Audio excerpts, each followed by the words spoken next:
have it again. And it's the end of the Violent Elite Sessions, seasons 4 and 5. Apologies for the wait. I know it's been so long, but good things come to those who wait. You know what I mean? So, of course. yeah, man. But anyways, as we've always said, each season we're always going to interview the artists that is going to be performing, just to understand their come up, their journey, and also just to understand where they're going as well. So I got my guy WealthStarr. How you doing, bro? I'm good, thanks. How are you?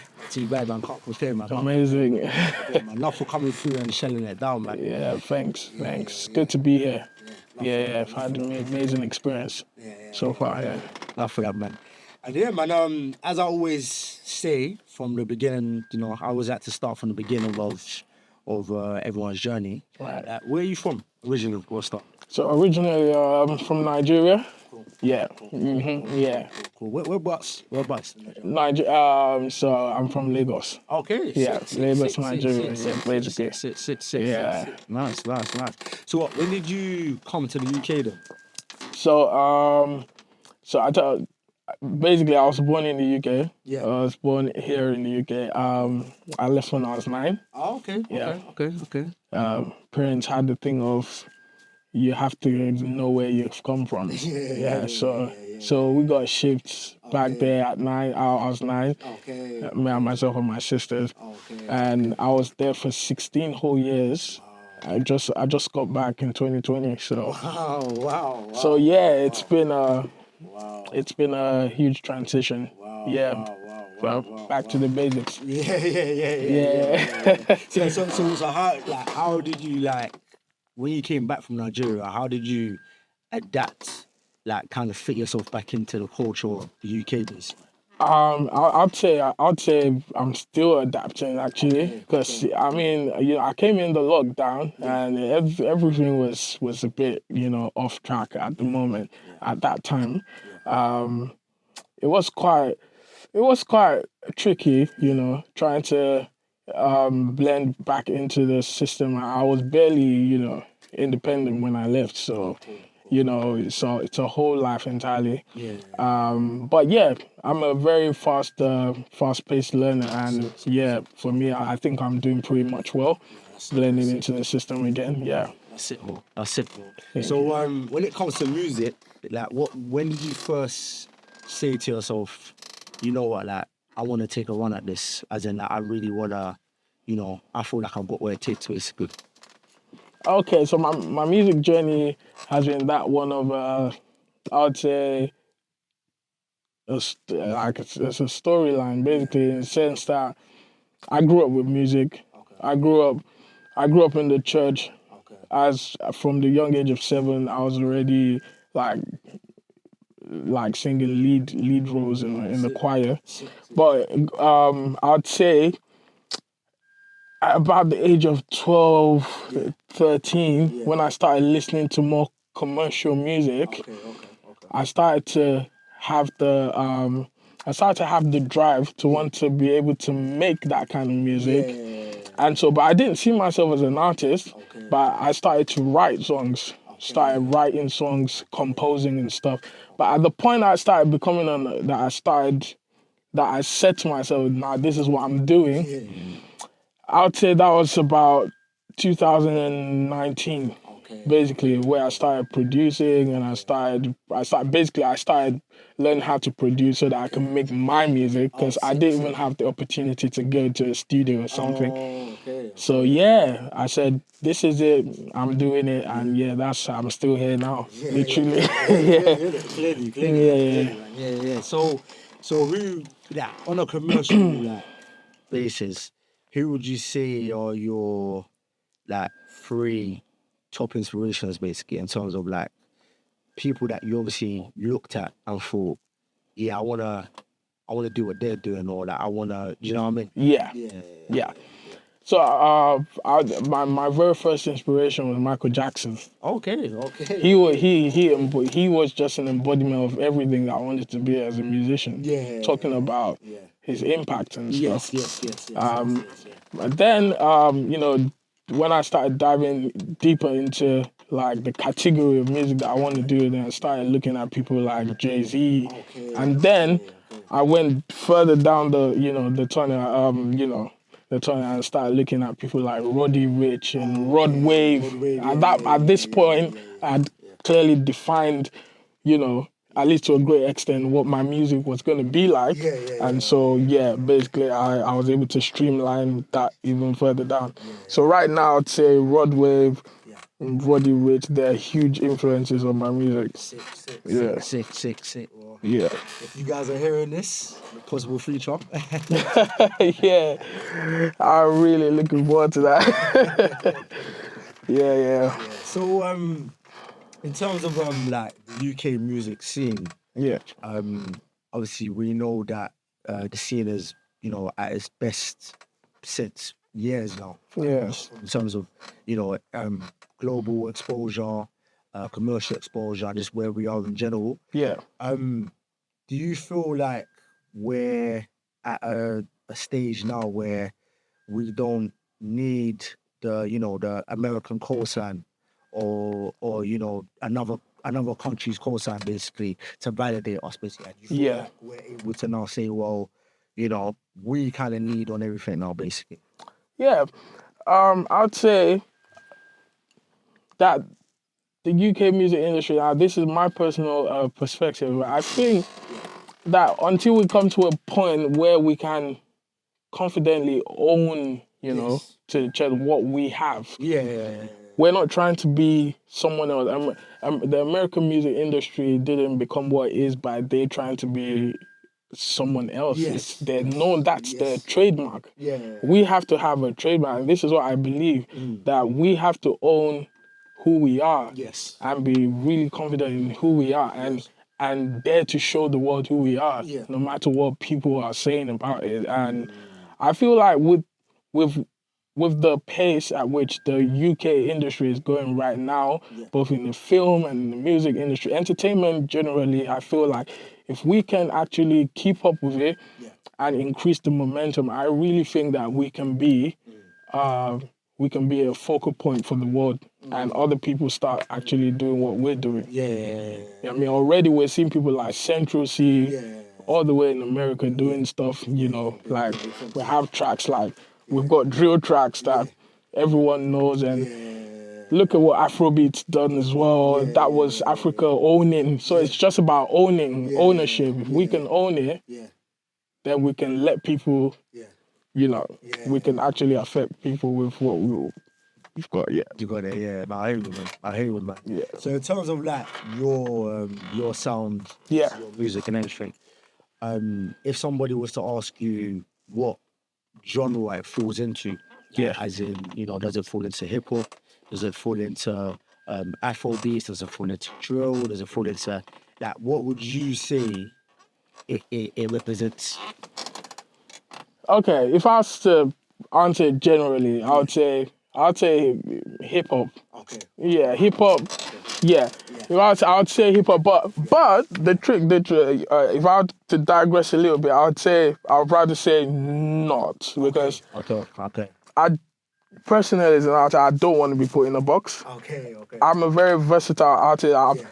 In my personal archive, I've got songs I've made, R&B, I've literally made pop songs, I've made them. I feel like music is an energy, and an artist is a vessel through which, it's a vessel through which that energy comes in, and we are able to actually, put it out there, like, bring it out in real form. So whatever energy it comes to me as, that is the music, it's my duty to put it out. So today it might be hip hop, it might be rap, it might be tomorrow it might be I just want to sing something else, But I understand how the industry wants to like make people identify with something so that you can have rap. But Okay.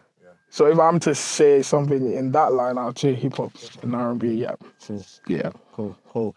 Another thing, to be fair, I've kind of asked every artist that's been on this question. Yeah. Because it's such an intriguing topic. there's independent and there's record labels. Yeah. And obviously, as we know, some people choose independents and some people choose record labels. Yeah. Which is completely fine. Everyone kind of has different conflicting views about it. I know. So, sometimes you might get the person that says, I'm not going to a record label because, I feel like I can do it all myself. Yeah. I feel like I don't have to share, my money or my actual music with a record label where I can just do it all myself. Yeah. But then the flip side of that, though, is being independent is a very, very serious responsibility. Yeah. And it's a responsibility in the sense of you have to ensure you don't not only have a team, but you also know what you're doing as far as what you're trying to do. Yeah. So, like, my question to you is, do you think it's better to be independent and go through, the challenges in which it presents itself? Yeah. Or do you feel like it's better to go with a record label that's already established, that already has a marketing department, that already has a promotion department, that already has all of the entities do you need in the industry? Yeah. Okay, that like you said, it's a whole lot. It's a huge topic in the industry. But in my opinion, I'd say first of all, I'd say the artist actually should, be able to decide what's best for him or her at that point, depending on the circumstances that actually surround. Because the reason why I'm saying that is that some people might have the funding. Might have funding sources, whether self-funding or some people don't have the funding. Funding is a very major part of it. Marketing is driven by funding. PR is driven by funding. Recording is driven by funding and everything. And then we have the skill set side of things as well. In my opinion, I'd say if you'd ask me what would I choose, I would probably go with the label to start with. And as much as I've done self study about how to rise as an independent artist, about marketing and PR and stuff.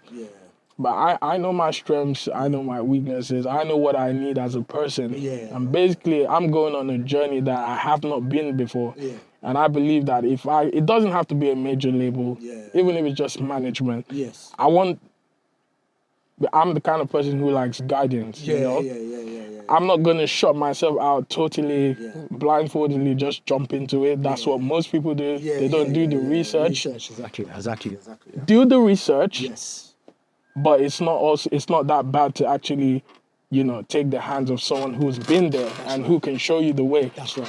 What you can achieve in 1 month or in a year, you don't have to do it in 10. That's what they can do. They can do it in 1 year. They can do what you would do in 10 months for yourself. They can do it in one month. It's just leverage. People need to understand leverage and do it with knowledge. So I wouldn't say either of them is bad. But I wouldn't say at the same time, do this or do that. Just choose what you think is best for you. But just to play devil's advocate. In regards to obviously the labels.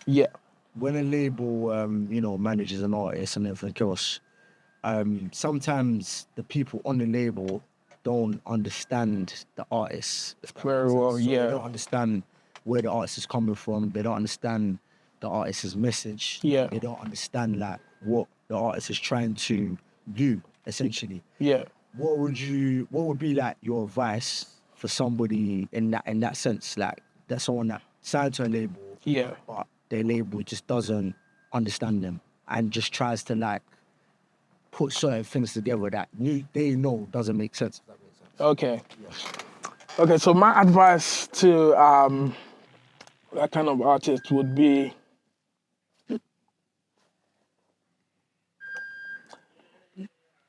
if you sign to a label, now this might be very controversial what I'm about to say, but if you sign to a label, at that time, at that moment, consider yourself, basically consider yourself somewhere like an intern who's learning something. And because you're in a different geographical space, Yes. you ought to know that that space is not 100% yours. Yeah. You are becoming a part of that space. Yeah. So a company has a vision, Yeah. and a company will hire someone Yeah. that thinks they have what it takes to run with that vision. Yes. So the label doesn't necessarily. This might sound really, really wrong, and I might get shot for this, but cool, man. a label doesn't actually 100% serve the artist. Yes. Okay, I see what you're saying. The label is a business that has a vision Yeah. and a mission of their own. Yeah. And they bring an artist to join that vision. Yeah. But at the same time, the label, you know, it's like it's an ecosystem. Yeah. But at the same time, the label is feeding.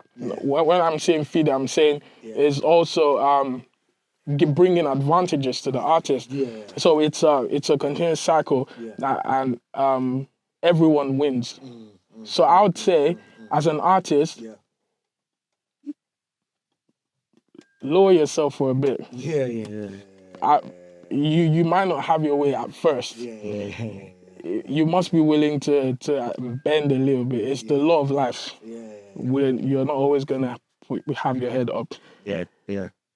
As far as they're not asking you to do something that's totally against your culture or your whatever that you believe in. Essentially. It's a business, and business has principles. So engage with the principles. At the same time, hold up your esteem, hold up your courage, your self-esteem, and everything that makes you who you are. Don't sell yourself, but at the same time, understand that you've got responsibilities as to joining the label. But at the same time, we've got labels who actually milk artists, and I don't stand for that as well. But I'm talking, what I've said is in the light of a label being a label. Definitely a good response. So WealthStarr, in terms of your career, in terms of where you're going, what would it be like the end kind of goal for you, basically? So in the next, let's say 5 years, where do you see WealthStarr being? Every time I get this question, I say the same thing every single time, no matter how cocky it might sound. But in 5 years, my vision is simple, it's clear, it's one statement.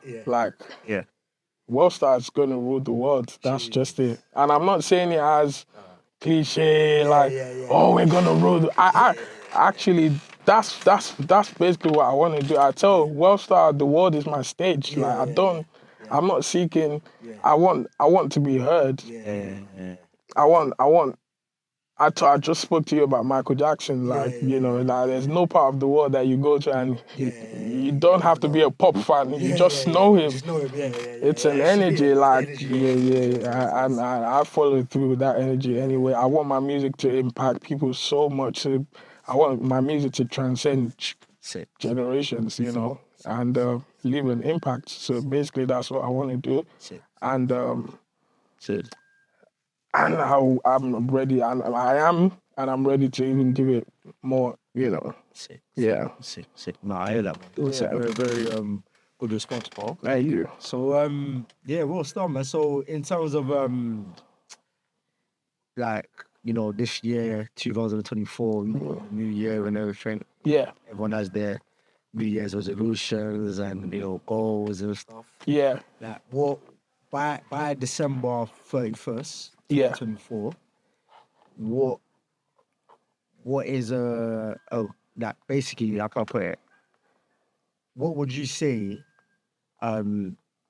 would be like the highlight for you, basically? So to look back at the year and reflect and actually say, I done this and I done that, I'm glad I done this, or I'm glad this is going a certain way. What would that be for you? So for me, 2024, I'd say the highlight of this year for me in my career will be consistency. Cool. And I basically want to do that for like, there's literally not been any year that that I haven't done something. Yeah. Last year I released 2 singles in the whole year. I did my best to, the singles did quite well in a state compared to where I'm coming from. Yeah. And it's my responsibility to beat my past records, And this time I want to be able to do, 10 times better than I did last year. Yeah. And as an artist, as a brand, I want to, what I stand to, look forward to achieve this year is that I want to make that brand, that WealthStarr brand, gain roots. Yeah. If you're building something over there, like you want it to gain root, and I feel like consistency, sustainability, everything is really important as to how much that brand does well. Yeah, definitely. And so it's me recording more, visiting the studios more, recording, collaborating, putting songs out, and doing everything that I could do to ensure that. Yeah, I also look forward. This is a personal goal of mine, but I look forward that this year I definitely have get a good management and Yeah. I feel like for me it would change the trajectory of things. Yeah. Cool, man. Yeah. Well, yeah, man. Thanks for that, WealthStarr. Thank you very much. You coming through. Appreciate you, laying it down. Where can they find you as well? What is the socials? Yeah, so I'm on basically on socials, Instagram, WealthStarr, Twitter, WealthStarr. Definitely you can find my stuff on Spotify, Apple Music, Deezer, and every digital platform, WealthStarr as well. Make sure, to check your boy out and see what see what see what you can vibe to and stuff. But yeah, WealthStarr is coming with a bang, 2024 and beyond. Let's do this. Yeah. Come on. And yeah, man. Thanks for coming through. Thank you very much. Thanks for having me here. Appreciate that. Yeah. And yeah, man, that's the end of the Vanity Session season 4 and 5. I know it's been a long wait. I know, since season 3 was released early last year, we haven't released any further seasons. But let's just say 2024 for back of a bang, man. Back of a bang. And as I always say, we're one of the biggest freestyle platforms in the UK. So yeah, man, turning pain into champagne. You heard that, right? Let's do this. Yeah. Thank you. Yeah.